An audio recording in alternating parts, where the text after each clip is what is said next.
Olá, bom dia. Bom dia para todo mundo. Eu tô aqui hoje para fazer uma aula online que chama-se Indumentária, uma costura estética. Eu sou figurinista e eu vou apresentar um pouco, né? Eu ia falar muito, mas um pouco esse ofício assim, do teatro, né? Passando pelo teatro, que é o berço, meu berço e também o foco maior aqui dessa aula, dessa videoaula. Entrar um pouco no audiovisual para apresentar alguma coisa e nas outras possibilidades de onde o figurino, né, se apresenta. Então vamos lá. Tem uma fala que eu gosto muito que diz assim: não se entra impune para o teatro. Por que isso, né? Todo esse jogo que envolve o fazer teatral, né? Não só do figurino, como do cenário, como da direção, do ator, da atriz, é algo assim que envolve a gente de uma maneira que não tem como sair do teatro sem deixar uma marca, digamos assim, na gente, né? E aí eu vou entrar aqui um pouco no cenário teatral brasileiro, mas a partir do momento que foi considerado, digamos assim, um divisor de águas na cena teatral brasileira, que foi uma montagem feita em 1943 do texto de Nelson Rodrigues, né? O Vestido de Noiva. Eu estava relendo aqui essa revista, olha, que é uma especial da Bravo, só do teatro brasileiro. É uma revista bem legal, depois eu vou disponibilizar para vocês o link dela. E aí tem uma reportagem aqui falando disso como título, né? Um divisor de águas, essa montagem do Vestido de Noiva, que foi no Teatro Municipal, aqui do Rio de Janeiro. E uma coisa que me chamou muita atenção é que tem toda uma reportagem sobre isso na mídia eu digo assim, na web, a gente encontra quando bota lá, né, Vestido de Noiva, 1943, Nelson Rodrigues. E aí fala do cenógrafo, que foi o Santa Rosa, fala do Zembinski, que fez essa montagem, e não fala do figurinista ou da figurinista. Eu não encontrei isso, assim. Então isso é uma coisa que também revela muito o fazer teatral nessa época, né, nos idos de 1940, né? Será que foi o Santa Rosa que fez o figurino também? Será que foi outra pessoa? Não achei essa informação. Então isso ficou na minha cabeça, sabe? Tipo, figurinista, né? Que é o que a gente está falando aqui. Então, não se dava muito valor, assim, no meu entendimento nessa época, né? Porque eles não falavam sobre quase. Enfim, só pra gente ficar com isso na cabeça. Outro livro muito interessante que eu vou abordar muito nessa aula é esse aqui, da Rosane Muniz, que chama Vestidos Nus. E a contracapa dele tem umas falas ótimas. Assim, né? Tem o do Gianni Ratto, que era um cenógrafo, figurinista italiano, que morou muito tempo no Brasil, enfim, abriu companhias teatrais junto com outras pessoas. E ele fala: o figurino é exatamente aquela imagem impalpável de algo que pode vir a ser o que surge de uma soma de solicitações técnicas e históricas. Escolhi mais uma aqui, ó, da Calma Murtinho, né, que foi considerada a primeira dama aí do teatro, do figurino, né, do teatro, figurino, depois ela também foi para o audiovisual nacional. É uma das partes que considero mais fascinantes no teatro, o transformismo. Você pega uma coisa e transforma em outra em minutos. Também acho, calma. Aí tem outras falas que eu tô lendo daqui, ó, tá, gente? Só pra vocês saberem.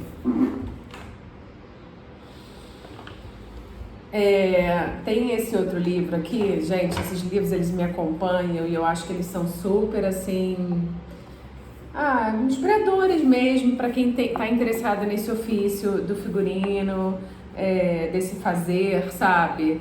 Desse traje aí enquanto signo, que só significa no corpo, em movimento, na ação, que está em prol do texto, que está em prol do ator, da atriz. com esses signos, sabe? Que dizem muita coisa a respeito desse personagem que está em ação, né? Quantos anos essa pessoa tem? Onde ela vive? Qual é a condição financeira dela, sabe? Qual é a linha de caráter dessa pessoa? Tudo isso e mais outras nuances, onde ela vive, né? São muito importantes para construir, para começar essa pesquisa de referências e paleta cromática, junto, claro, com o que a cenografia está pensando, com o que a diretora está pensando de linha estética. Essas coisas todas vão se juntando e se somando para essa pesquisa inicial do que dessa concepção, né, desse figurino aí para personagem que está se construindo. Muitas vezes, para o ator, quando a gente faz a primeira prova de figurino, ajuda muito ele a entender que personagem é essa, né?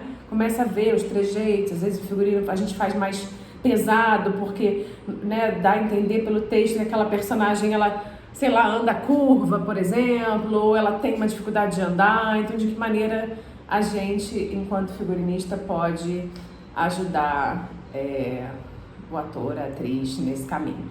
Mas continuando, nesse livro aqui, Homens de Preto, tem uma fala do John Harvey, que é o autor desse livro, que diz: que tipo de significado tem o significado das roupas? É evidente que as roupas realmente significam alguma coisa. E prova disso é a dificuldade em imaginar uma roupa que não tenha significado algum. Mesmo a roupa que diz, pouco me importa o que eu visto, ela diz exatamente isso. Então ela sempre significa alguma coisa.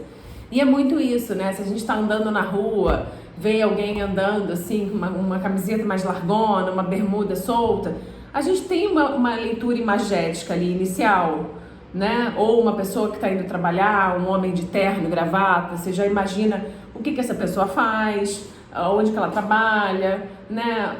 E aí por aí vai. Então, assim, tudo, absolutamente tudo que a gente veste, que a gente traja, mesmo fora do palco ou do set de filmagem, aquilo significa algo. Então, como significar algo somando-se ao texto, ao roteiro, né? Há uma concepção aí que ande junto. Continuando. Aí eu vou mostrar aqui agora, também desse livro aqui do Vestindo as Nus, alguns figurinistas aí. Primeira Calma, né, que eu já falei aqui. Aqui, olha, dá até pra ver um pouco, tá vendo? A Calma, ela foi uma das fundadoras vou mostrar pelo livro, acho que fica melhor, do Teatro Tablado, né, em 1950, nos anos 1950, e ela era atriz também, na verdade, não era atriz também. Em um determinado momento ali, não tinha quem fizesse os figurinos e ela assumiu isso para ela, até que, né, naturalmente, em algum momento da vida, acho que imagino que logo depois, ela foi só pro ofício de figurinista. E ela é considerada a primeira dama do figurino no Brasil, porque é uma das precursoras aí dentro desse lugar onde o figurino exerce um papel de cuidado, de pesquisa, né, para essa concepção da personagem. Então aqui, que tinha aqui, acho que talvez eu consiga até, vocês consigam ver um pouco melhor, tem alguns desenhos, né, alguns estudos da Calma de diferentes personagens, tá vendo? Então, por exemplo, tem uma peça que ela fez lá pro Teatro Tablado, Matrimônio, que é esse da menininha aqui. Tem outros estudos de outras peças, aqui do Pluft, o Fantasminha, que é um clássico, que tá aqui, ó. Que eu acho que essa parte do desenho, né, também ajuda muito a gente entender, a pensar, a passar a ideia do que é essa personagem que está nascendo. Os gestos do desenho, tudo, assim, eu particularmente acho bem legal desenhar, assim, para poder entender. Outra que está aqui na minha pesquisa, que também está aqui no livro, é a Emília Duncan, que é uma figurinista que também passeia pelo audiovisual, pela televisão, que aí também são outras. O ofício de fazer figurino, né, de figurinista no teatro é completamente diferente do audiovisual, que é completamente diferente, por exemplo, do carnaval, da publicidade. Daqui a pouco a gente fala um pouco melhor disso. E aí tem uma fala aqui da Emília Duncan que é o seguinte: o figurino significa muito, por meio dele você já faz uma primeira leitura, né, que é aquilo que eu estava falando agora há pouco. Se a menina é mais patricinha, se é bem nascida, pobre ou revolucionária, se rompe códigos, o figurino é semiologia, linguagem, significação, sinal, né? É exatamente isso. Então, assim, para a gente fazer uma pesquisa de um texto, né, de uma peça ou para o cinema, a gente sempre tem que pensar exatamente nisso, sabe? Da onde que essa pessoa vem, o que ela pensa, como é que ela age, para a gente construir esse figurino da personagem de acordo e que vai dando pistas, né, signos para o telespectador, tanto ao vivo quanto no cinema, né, gravado, de quem é essa pessoa. E aqui tem os desenhos da Emília, ó, deixa eu ver, calma aí. Deixa eu ver um aqui. Cadê? Ah, esse aqui do Nanini é legal, olha, tem aqui o croquis, ó, do burguês ridículo, tá vendo? Do Nanini, que foi uma peça, e aqui, ó, o figurino já pronto. Então isso é legal também, né, ter essa diferença desse processo, né, do desenho, dessa ideia inicial para ver ele pronto. Então é isso, Emília Duncan. Outro é o Gabriel Vilela, que eu também gosto muito. E aí ele fala, o Vilela, né? Aprendi com o filme Clowns, de Fellini. É um filme que eu recomendo, para quem não viu, assista, um filme belíssimo. Que antes de tudo o que você põe em cena é um espírito celebrante primordial, com os traços. Vem tudo do circo, meu trabalho é muito circense, brincalhão. E o Gabriel Vilela, ele tem uma parceria longa, né, com o Teatro Galpão, né, de Minas. Eu li isso, eu me lembrei. E o Galpão teve alguns espetáculos que tinha uma linguagem circense aí junto com a teatral bem interessante. Deixa eu ver se eu tenho alguma imagem aqui de estudo de figurino do Gabriel Vilela. Tem Gota d'Água, que é ótimo. Olha, isso aqui em cima do clássico daquela música do Chico Buarque, né, Gota d'Água, o figurino que ele fez da Joana, né, que é a mãe das crianças. Olha, fortíssimo e ao mesmo tempo super interessante, né, com uma licença poética, né, não é um figurino hiperrealista, né, é um figurino que te permite uma ludicidade, né, que também, às vezes, dependendo do espetáculo, isso é permitido. E é uma delícia, porque daí a nossa criação permite ir para outros caminhos, né? Que é muito bom. Gosto demais. Aí tem o Fábio Namatame. Fábio Namatame fala outra coisa igualmente importante. Conhecer o elenco é importante, pois algum pedaço do ator sempre vai emprestado pro personagem. Fato. Primeiro porque, né? São eles que incorporam aquilo ali, que dão movimento, vida, né? Então a gente precisa disso quando faz uma prova de figurino, que o ator, ele vista, né? Vista no sentido literal da palavra, aquele traje para poder fazer uma construção do que ele acredita daquela personagem. Fico na busca tentando pegar o porquê ele fará a personagem, a peça. É preciso estar conectado com o ator, a direção e a cenografia. A magia do teatro acontece quando todas as áreas estão interligadas, sintonizadas. Do contrário, vira uma exposição, não um teatro. E é muito isso, gente. Assim, o teatro, ele é uma arte coletiva mesmo, assim. O teatro, quando a gente vê um bom espetáculo, significa que, na verdade, a gente viu uma atuação brilhante, com uma encenação, com uma direção, com um figurino, com cenografia, com iluminação, toda boa. Porque, assim, uma peça boa não adianta. O figurino estava ótimo, mas o resto não estava. Não é um bom espetáculo. Vamos ver se tem alguma coisa aqui do Fábio Namatame de desenho para mostrar para vocês. Olha, tem esse aqui que é bem interessante, que é do Memórias, em cima do texto do Machado de Assis. Aqui, ó, dá pra ver? Memórias Póstumas de Brás Cubas. E aqui, esse figurino foi feito todo em papel de seda. É muito legal, né? E muito lindo, assim. Então, que fala também dessa licença poética aí em determinadas situações e contextos onde isso é permitido. Sigamos. Aqui tem um pouco que, na verdade, eu já venho falando aqui, que é essa coisa dos caminhos, né?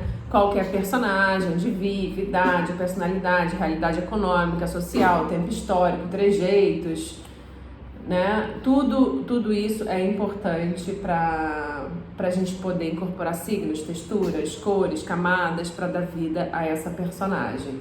Seja ela no teatro, seja ela no audiovisual. Isso tudo ajuda muito assim, a compor isso, para não ficar gratuito, né? Porque senão não tem sentido. E aqui, ó, vou mostrar para vocês um pouco de processo. Depois que a gente lê o texto, né? A gente lê o texto, começa a ser essa pesquisa, né? A partir disso que a gente estava falando agora, né? Da onde é a realidade. E aí aqui é uma pesquisa, tá vendo? Que eu gosto muito de fazer de contexto. Isso aqui é para uma peça, né? Foi um espetáculo que eu fiz na pandemia, no auge assim, da pandemia. Então foi um espetáculo que na verdade virou outra coisa. Eu já vou falar melhor sobre isso. E aqui eu estava tentando entender essas texturas, esse contexto dessa peça, né? Que era uma coisa em ruínas. Então tem aqui umas imagens de coisas entulhadas, né, jogadas, para começar a entender esse clima desse espetáculo que foi feito. E aí daqui disso eu já fui para uma pesquisa, já fui fazendo os recortes, ó, para ter uma pesquisa de textura e cromática, de paleta dos figurinos que estavam sendo concebidos. Aí aqui tem exemplos aqui tem exemplo já de um figurino já feito. Na verdade, esse figurino aqui, ó, esse figurino não foi assinado por mim, esse figurino foi assinado pela Luciana Buarque, que é uma figurinista brasileira maravilhosa. Eu estava como assistente dela. E esse trabalho, ele tinha uma ludicidade muito grande, né? Era uma série audiovisual, Ernesto. Então tinha um monstro, um fantasma. Aqui já é uma coisa no set de filmagem com os figurinos já, com os vestidos dos atores, né? Enfim. Aí eu separei alguns desenhos aqui também para mostrar para vocês esse caminho de processo, né? Depois que fez essa pesquisa, leu, fez essa decupagem, fez a pesquisa. Muitas vezes antes de fazer essa pesquisa de referências, de cores, de texturas, eu gosto de fazer os desenhos, os estudos. Então aqui tem alguns estudos de diferentes espetáculos ao longo dos anos que eu fiz. Olha, esse aqui foi de uma peça do Molière, Tartufo. Aqui foi para um bufão, eu não me lembro o nome do espetáculo, mas era um estudo de um bufão. Aqui já é um trabalho para o carnaval, que era uma ala de trabalhadoras domésticas, eu acho que era alguma coisa assim, é um pouco mais antigo esse desenho, mas isso tudo vai começando a dar esse primeiro corpo, né? Aqui, ó, tem outros. Aqui do Ernesto, isso que eu estava falando de um desenho que eu fiz, lá desse figurino que eu trabalhei com a Luciana Buarque. Aqui é o carnaval, olha, um desenho da Rainha de Bateria, Escola de Samba Mirim, desenho e ela pronta, Renatinha. Esse aqui também foi feito na pandemia, o astronauta, olha, o desenho. E aqui o ator, o Heriberto Leão, já vestido em cena. Aqui um estudo para outro espetáculo, aqui um estudo de pesquisa de tecidos. Aqui de uma coisa de palhaço, de clown. E aqui o astronauta também. Aqui tem outros de carnaval, tá vendo? Esse aqui é o Machado de Assis e a Tia Seata. Eu trabalhei por anos no Carnaval, desenvolvendo, criando fantasias para a escola de Samba Mirim, então, que é um outro lugar aí do figurino também que é possível de trabalhar e que é uma linguagem muito distinta do teatro e muito distinta do audiovisual, mas igualmente divertida, assim, na minha concepção. Cadê? Aí tem umas outras fotos, vamos ver se dá para vocês verem. Esse espetáculo foi feito na pandemia, que é o Que Mundo Deixaremos para Kate. Então, ele virou um espetáculo que não era teatro, né? Porque era pandemia, então ele teve uma exibição online. Também não era audiovisual, porque o cinema, o audiovisual é outra coisa. Então, foi um desafio que a gente viveu no teatro durante a pandemia, de como exibir, né, de como fazer o espetáculo chegar às pessoas que não fosse do teatro, né? Isso foi uma coisa, digamos, uma experiência ímpar para todo mundo do teatro que viveu isso, né? Como se comunicar dessa maneira, porque o teatro, ele é uma arte totalmente ao vivo, né? Ele conta com a plateia ali, é dia a dia, né? Um dia uma apresentação é de um jeito, outro dia é de outro, dependendo de como é a plateia, isso se altera. O Astronauta foi outro espetáculo que a gente fez na pandemia, só que diferente do Kate, que é a outra foto que eu mostrei para vocês, o Astronauta a gente filmou a peça inteira no teatro, né, na pandemia, e aí editou, fez uma edição para poder exibir na rede, na web, a edição disso, digamos, né, com dias e horas marcados, assim como uma peça ao vivo, mas bem diferente de uma peça ao vivo. Agora, recentemente, não me lembro o mês, mas esse ano mesmo, de 2022, que a coisa deu uma acalmada, o espetáculo estreou ao vivo mesmo, né? Muito legal, assim, quando isso acontece. Aqui já é um caminho interessante de falar um pouco também, que é uma linguagem de quando a gente faz um figurino para um espetáculo infanto-juvenil, né? Para um público mais jovem, crianças. Então aqui tem duas imagens do espetáculo Lud, Revolta da Vacina, que foi baseado em cima de um livro. E aí tem umas licenças poéticas, outras de material, de caminhos, né, para poder você trabalhar, que também é interessante. E aí eu entro aqui numa parte um pouco que eu acho divertida, sabe, para pensar, para dar uma instigada em vocês.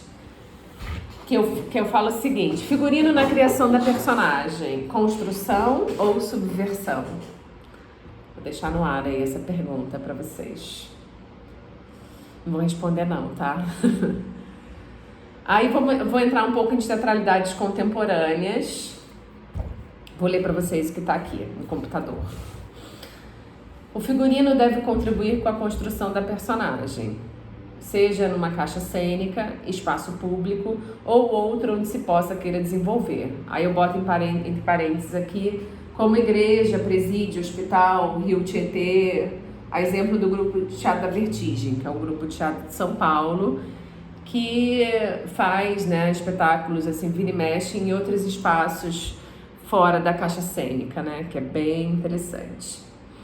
Encenaram um espetáculo vou mostrar para vocês um pouco a imagem, ó.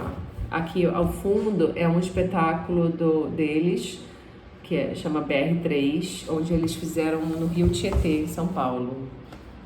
Encenar um espetáculo nesses outros espaços ditos não convencionais já é uma subversão, dado que o espaço instaurado ainda hoje para as artes cênicas é o teatro com o seu palco italiano, semi-arena, arena ou passarela, de fato. Não sei se vocês sabem, eu vou falar aqui rapidamente essas diferenças, né? O palco italiano é aquele palco clássico que o público tem a vista somente frontal, né? O público está aqui e o palco está aqui, né? Então essa relação ela é unicamente frontal. O semi-arena é quando o palco faz 180 graus, né? Então ele faz um meio círculo e o público não fica só assim, ele acompanha esse semicírculo. O Arena é 360, né? Então o espetáculo acontece nessa roda, digamos assim, e o público acompanha, então fica em volta.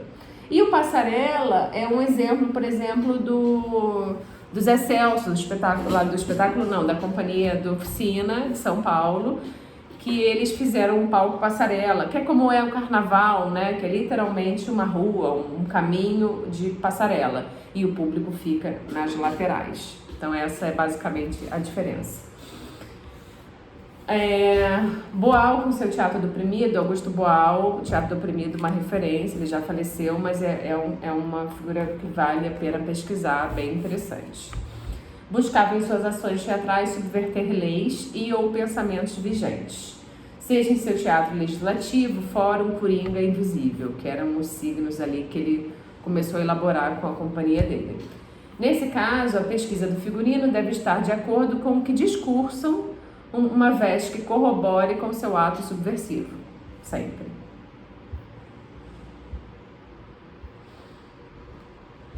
Olha, aqui é um desses exemplos do Teatro da Vertigem, em São Paulo, que eles fizeram um espetáculo dentro da igreja. Então, assim, o cenário fortíssimo, só que sem essa construção, né, de uma caixa cênica, era efetivamente na igreja, que chamava O Paraíso Perdido, de 1992. Aí eu vou fazer agora um cruzamento aqui, que faz parte muito da minha vida esse cruzamento, e eu acho que é interessante pensar nesse figurino, nesse traje, indumento, em outros caminhos para além do palco teatral. O Hélio de Sica, né, quando criou seus parangolés, né, nos anos 60 ainda, ele convida a gente a pensar nesse traje de uma forma para performar, né, um traje que se pensa, que se faz para um ato performático, muitas vezes em espaços públicos.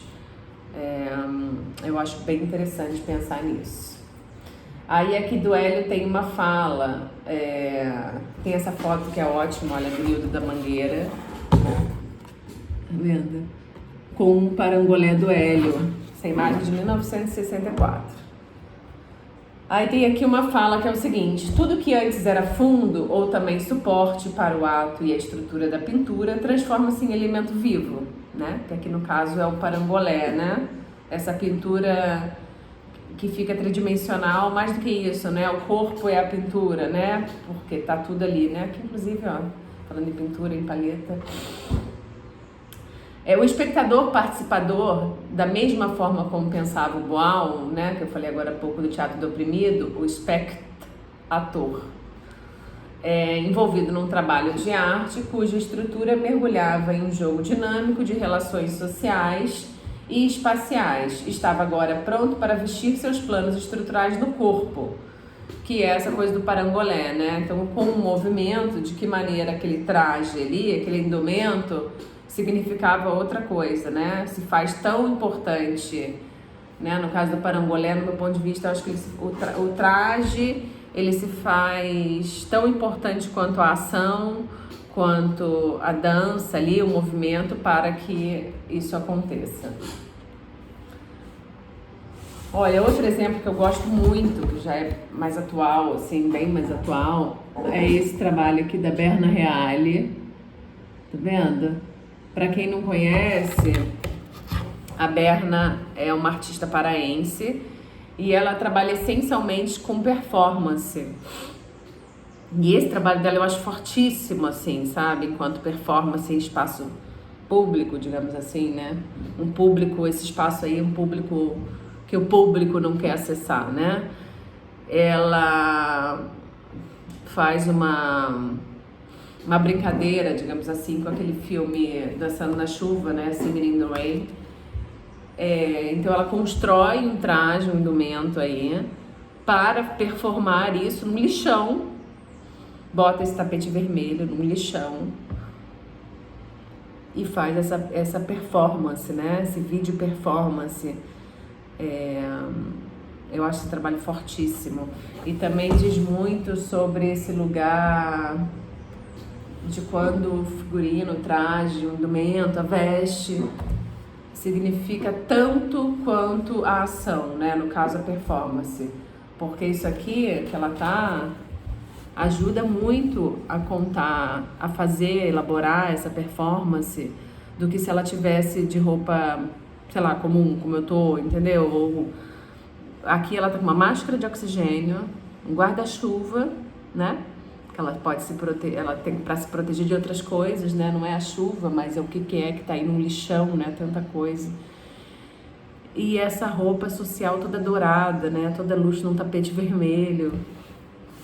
Então é bem interessante isso, é pra gente pensar. É de 2014 esse trabalho.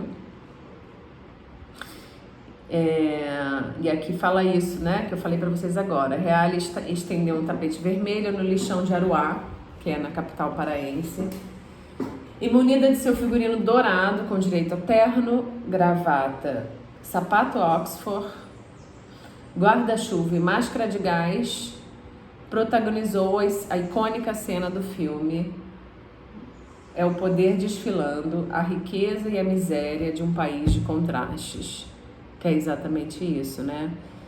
É o caso do nosso país, né, que a gente vive, o Brasil, e de muitos outros, né, esses contrastes, né. Eu acho muito interessante para a gente pensar e ampliar esse leque, né, de como fazer figurino para diferentes situações e contextos, né, e como a sua importância se faz relevante cada vez mais em diferentes contextos. Aí aqui eu pego um desenho emprestado uma aquarela da Pasquale Bourdeau, que é uma figurinista francesa, que eu gosto demais dos desenhos dela, desse livro aqui, ó. Eu vou até mostrar pra vocês já umas coisas da Pasquale.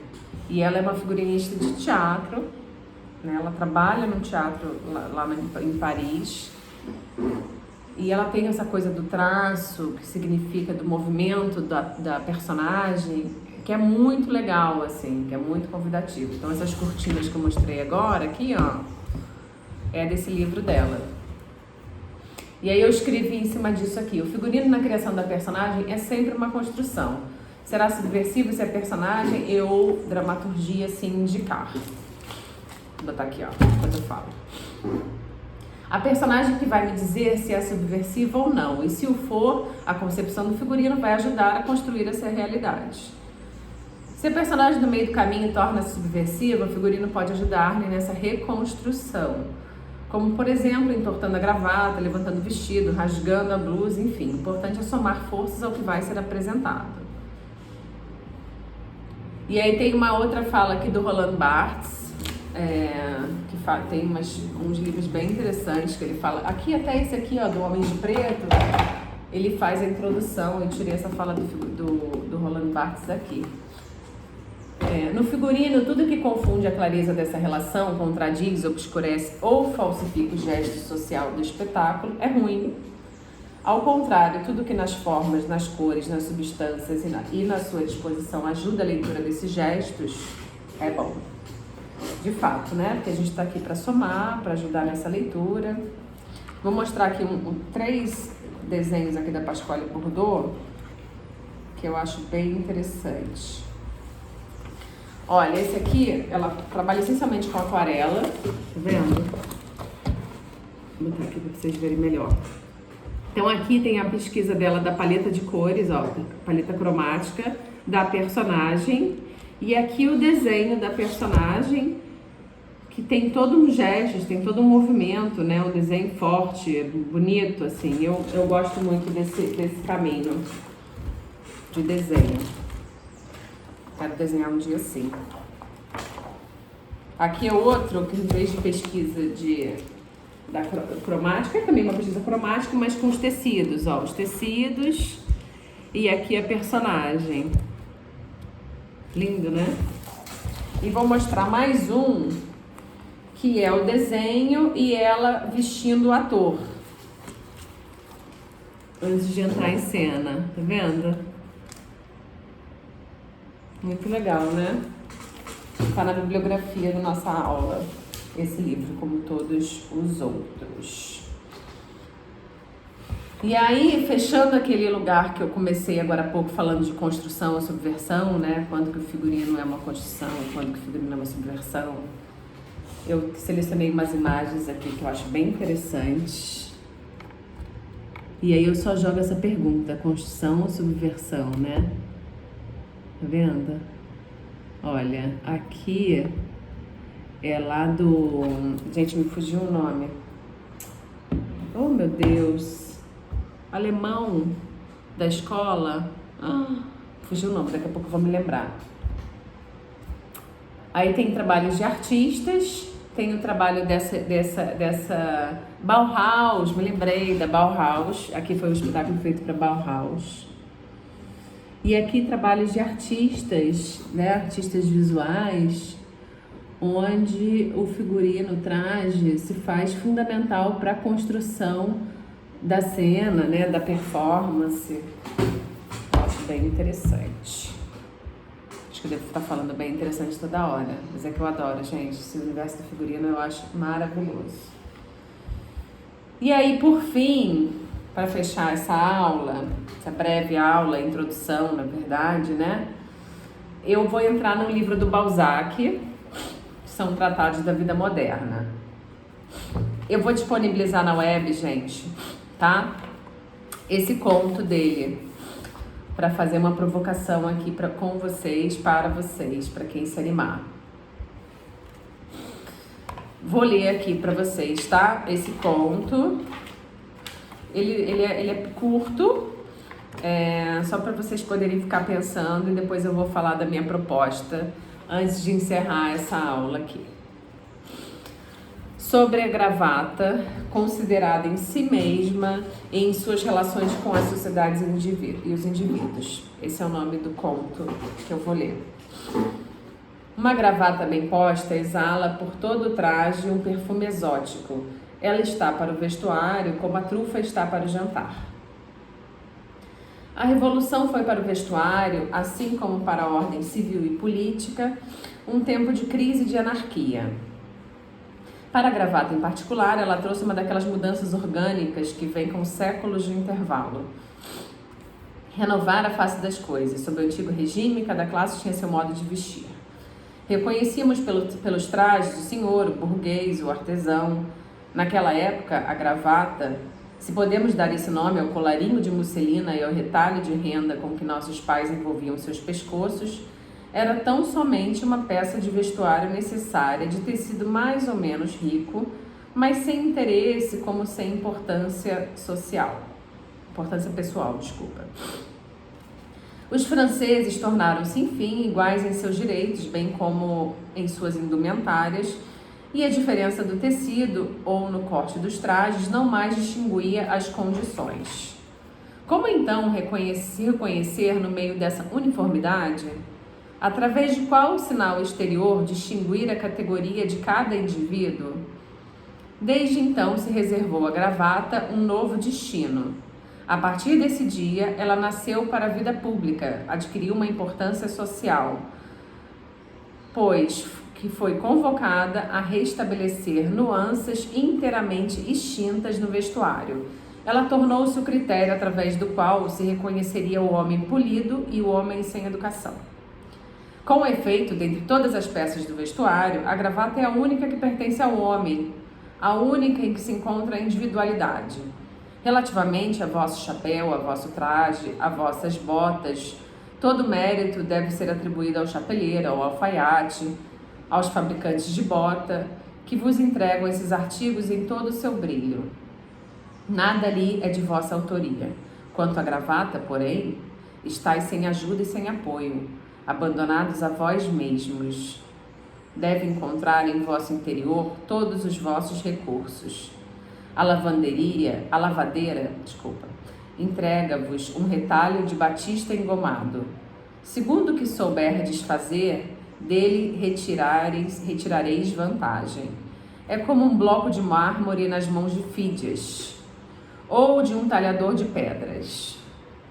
Quanto vale o homem, tanto vale a gravata. E para dizer a verdade, a gravata é o homem. É através dela que o homem se revela e se manifesta. Assim, uma gravata engomada, inflexível, arrumada com esmero, sem uma dobra sequer, com um nó simples, quadrado, simétrico, como se o compasso de geômetra ali tivesse interferido, anuncia um homem exato, seco, egoísta. Aquela gravata de musselina clara, sem goma, ondulante, com uma roseta entufada e pretensiosa, trata-se de um falador elegante, prolixo, insípido, um noticiador. Aquela gravata de cambraia, nem demasiado alta, nem demasiado baixa, suficientemente frouxa para permitir ao pescoço e à cabeça toda a liberdade de seus movimentos, com um nó gracioso, mas ingênuo e simples, trata-se de um poeta elegíaco.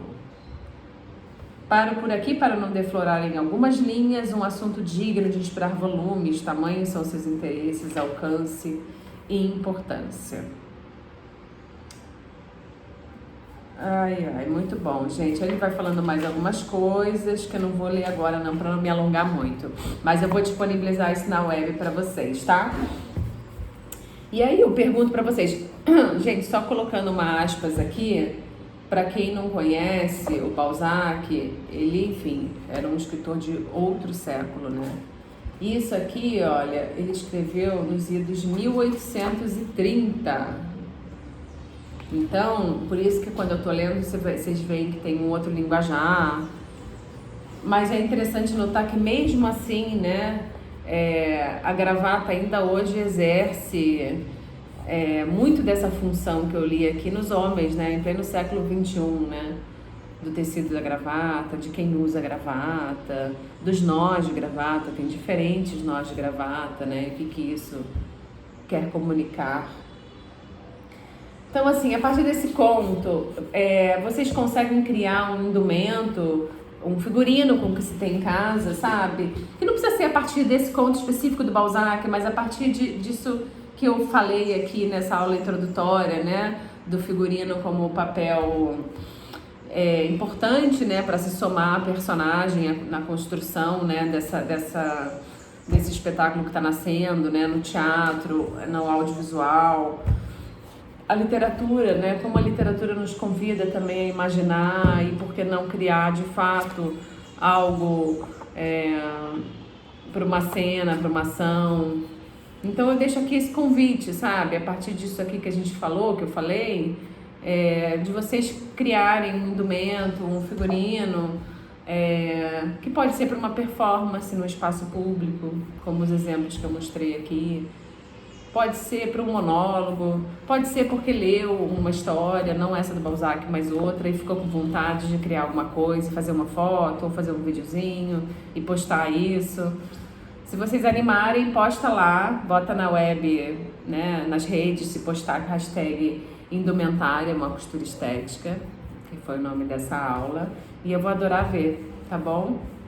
Muito obrigada, gente. Eu vou disponibilizar na web esse PDF também, que tem essas imagens todas que eu fui falando, bem como a bibliografia. Muito obrigada. Até uma próxima. Um beijo. Tchau.